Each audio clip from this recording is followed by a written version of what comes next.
हम सबकी प्यास बुझ जाता है। बताएंगे उसका मेन स्रोत क्या है? मुख्य स्रोत क्या है?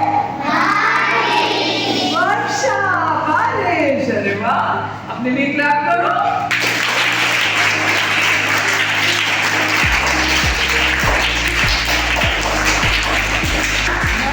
ये बादल मुस्कुरा रहा है, उसने आपको सुंदर सा जल धरती पर दिया और ये धरती पर आपके धरती के जीवों को, धरती के पेड़ पौधों को प्यास मिटा देता है।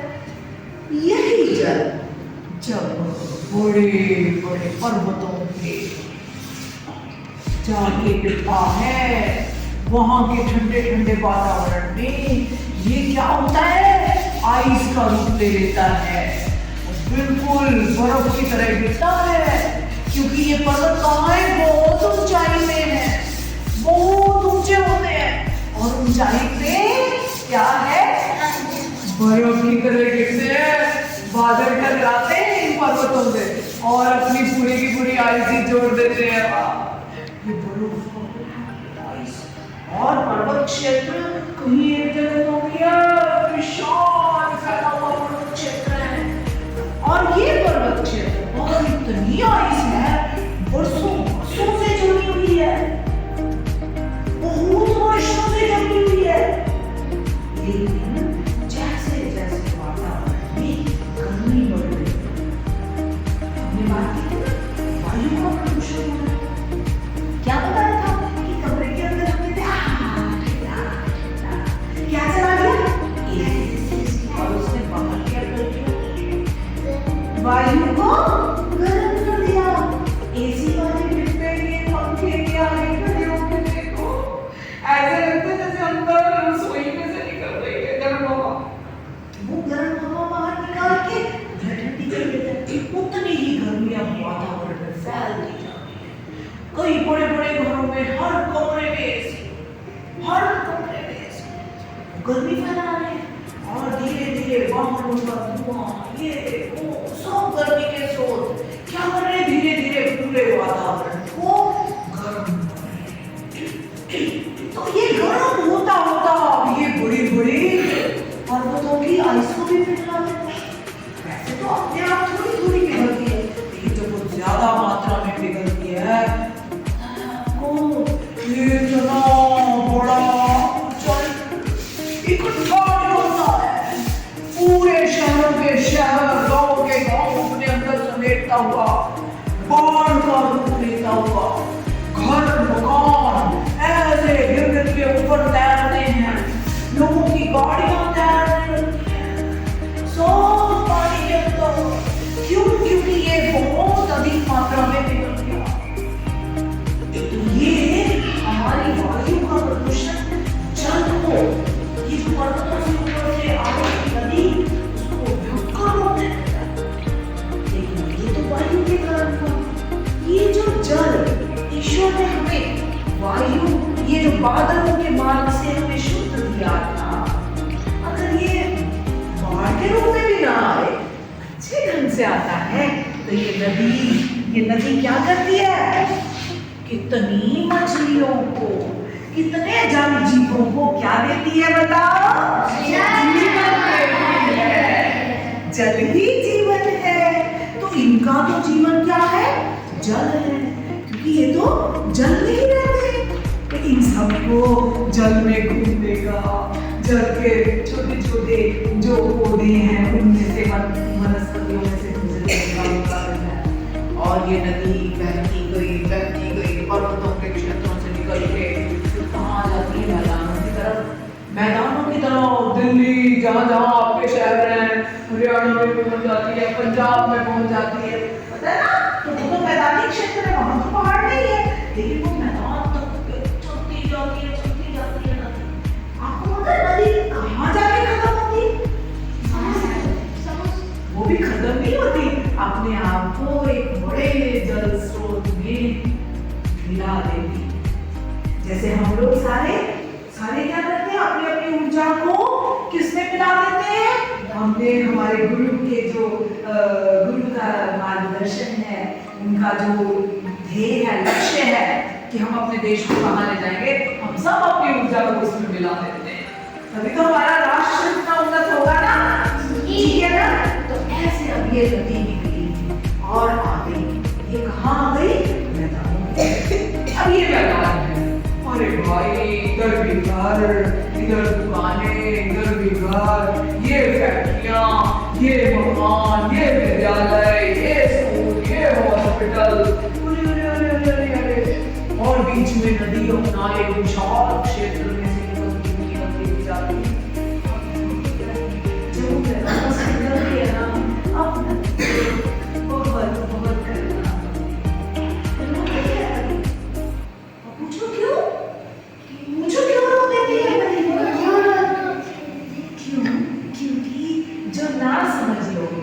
जिनकी फैक्ट्री में जिन्होंने कोई अच्छा मार्ग नहीं ढूंढा, सब जो पानी का प्रयोग करते हैं ना, वो वहां की अपने उद्योग की चीजों को धोने के लिए सब गंदा पानी नाली के जरिए निकलता है तो नदी में, उसका आउटलेट कहाँ करते थे, नदी में।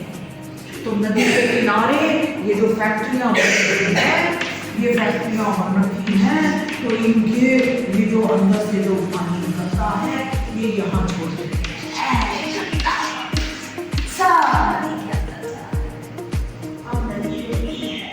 क्यों रोती है, उसको क्यों रोना आता है, वो माँ है, किसकी माँ है, कितने सारे जीवों की जो उसके अंदर जल घूमते हैं, नदियाँ, क्या क्या मछलियाँ, मगरमच्छ, कछुए घूमते के नहीं, सबको टर्टल्स को,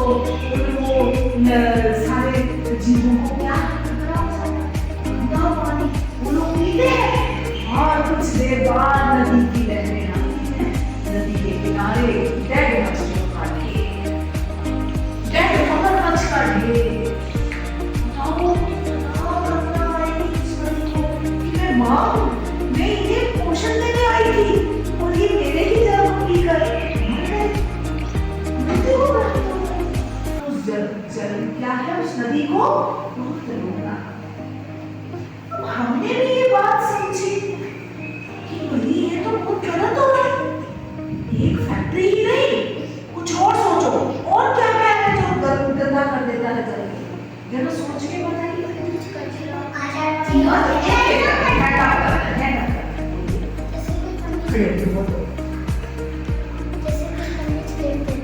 पन्नियां फेंकते हैं, बिल्कुल सही, हवा चलती है और वो पन्नियां उड़ के जाके नदी के अंदर, और किसी मछली ने अगर उसे सांस लेते लेते निकल लिया,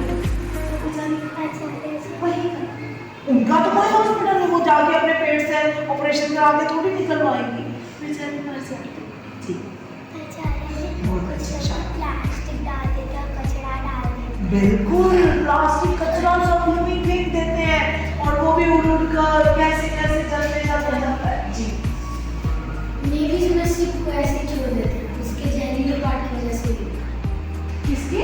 नेवीज में पुराने शिप के? नहीं, ऐसा तो नहीं है बेटा। ये है कि कभी कोई तेल ले जाने वाले बड़े बड़े जहाज, उनका अगर ठीक से नहीं है उनकी पैकेट करी हुई, तो बीच में कभी तेल उनका लीक हो जाता है, पूरा समुद्र के जल में फैल जाता है तेल, और वहां लोग नाश होता है बेचारे जल जीवों। और अब हम और सोच रहे हैं, ये प्रदूषण जो है ये नदी में ये फैक्ट्रियां ही नहीं करती, अरे हम लोग भी कर देते हैं। हम सोचते हैं अरे नदी में स्नान करेंगे, हम बड़े खुश होके जाते हैं, लेकिन स्नान से हमें नदी के जल के स्नान से ऐसे ही तसल्ली नहीं होती, साबुन ले जाते हैं, शैम्पू भी साथ ले जाते हैं, और मलते हैं, रगड़ते हैं, नहाते हैं, क्या है वो सारा केमिकल वो वाला जल जो है जल में मिल गया, वो दूषित हो गया जल। आचार्य जी मैं तो बिना साबुन और उसके लाता हूँ जो आचार्य जी मैं जब ना हरिद्वार में यहाँ आया था ना, एक जगह को देखने वहाँ लोग ना नहा रहे थे, शैम्पू लेके वहाँ, और वहीं पर ना कपड़ा धो रहे थे। बताओ ये से एक और बात बताया, अरे कपड़े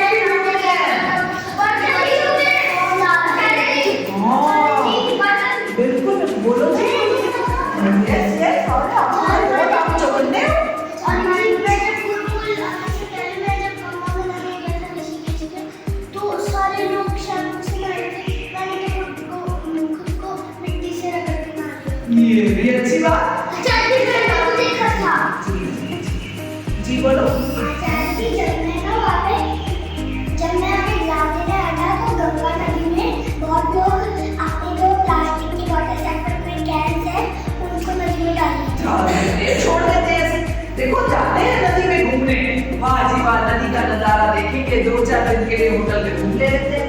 और होटल में क्या करते हैं, वो जो हमने पैक खाया खाया और वो पैकेट और वो जब वो इतना सारे पैकेट हो जाते हैं, राउंड में चिप्स ले गए जी, गंगा के किनारे पे घूम रहे हैं, बच्चे को चिप्स का पैकेट पकड़ा दिया, बच्चे ने खोला, चिप्स खाए और दे रहा पैकेट,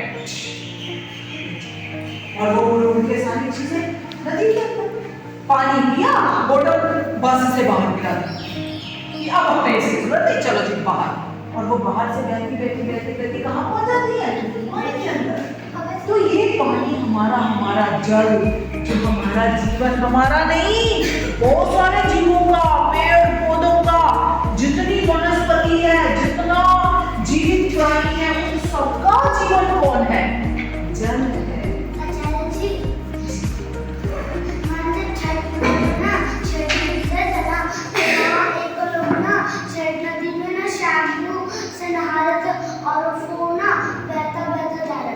हाँ, ये झाग उठी होती है गंदे पानी में, और बेचारी महिलाएं जिन्होंने व्रत रखा होता है कितने भक्ति भाव से, उनका व्रत तो पूरा ही होता है नदी के स्नान से, उन्हें गंदे नदी के जल में ही नहाना पड़ जाता है, स्नान करना। कितनी गलत बात। अब मुझे ये बताओ, क्या हम छोटे छोटे बच्चे कुछ कर सकते हैं? तो एक एक करके पहले 2 मिनट के लिए चुप रहेंगे और सोचेंगे क्या कर सकते हैं, फिर हैंड रेज करना है, और क्योंकि एक बच्चा बोल चुका है तो हम औरों को भी चांस देंगे, है ना। ये नहीं करना कि मेरे से ही पूछो, जस्ट रेज योर हैंड। तो हम किसी से भी पूछें तो वो अपना बताएगा कि उसके मन में क्या सुझाव आ रहा है। यस बेटा, पहले आपने अपना नाम थोड़ा लाओ।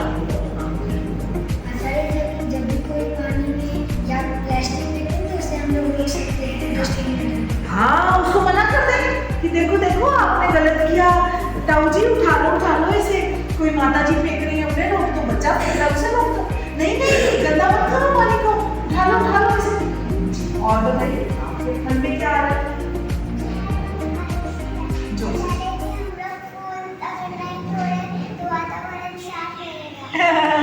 ठीक है। और जल में क्या करते हैं, अगर मंदिर की, हमारे घर के मंदिर की मूर्तियां टूट जाती हैं, कभी कोई पवित्र पुस्तकें होती हैं, कोई भगवान जी को अपने हार चढ़ाता, हम सारा कुछ नदी में प्रोवाइड कर देते हैं। ये भी नदी के जल को दूषित कर देता है। देखो फूलों को तो हम फिर से उनको यूज कर सकते हैं, उनका बहुत कुछ बनता है। फूलों से हमारी सोनी महाराज ने अगरबत्तियां बना दी, इतने क्रीम्स बना दी फूलों की, बहुत कुछ किया जा सकता है। फूलों से साबुन भी बनते हैं, हम उनको ऐसे ही नदी में क्यों फेंक दें? आचार्य फूल से मिठाई इसी तरह पुस्तकों को भी वहां प्रवाहित ना करें, पुस्तकों को भी रिसाइकिल किया जाता है, उन पेजेस से नए पेज बन जाते हैं। जी बेटा, आपके मन में क्या आ रहा है? मेरा नाम है शिवजा, मैं ये बोलना चाहती हूँ कि अगर कोई फेंके और वो फेंक दे तो हम दौड़ के जा सकते हैं और वो उठा के ला। अरे वाह, इसके लिए जोर से क्लैप।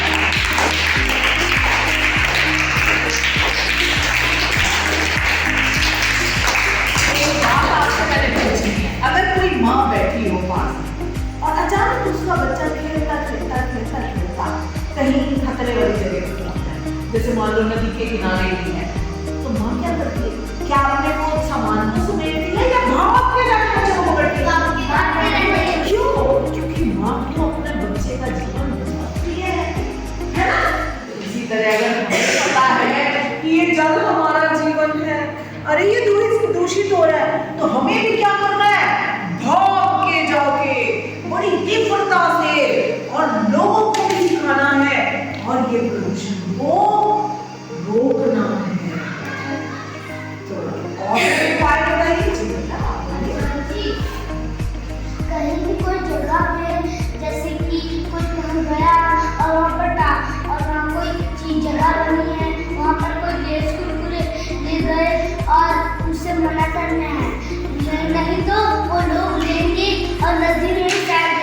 फेंक देंगे। वहां तो बिकना ही बंद हो जाना चाहिए ऐसे पैकेट वाली चीजें। मिट्टी के कटोरों में दही लस्सी देना, जो घूमने आया है वो दही लस्सी पियो, मिट्टी के कटोरे तो दोबारा मिट्टी में मिलके फिर से उसका कुछ ना कुछ बन जाता है ना बेटा। प्लास्टिक का उपयोग कम करना है। हाँ जी फोटो। अगर हम किसी स्पीकर पे बोलेंगे तो लाइट पोल्यूशन होगा, तो हमको पोस्टर बना के कहीं लगा देने चाहिए। रुकने के लिए दो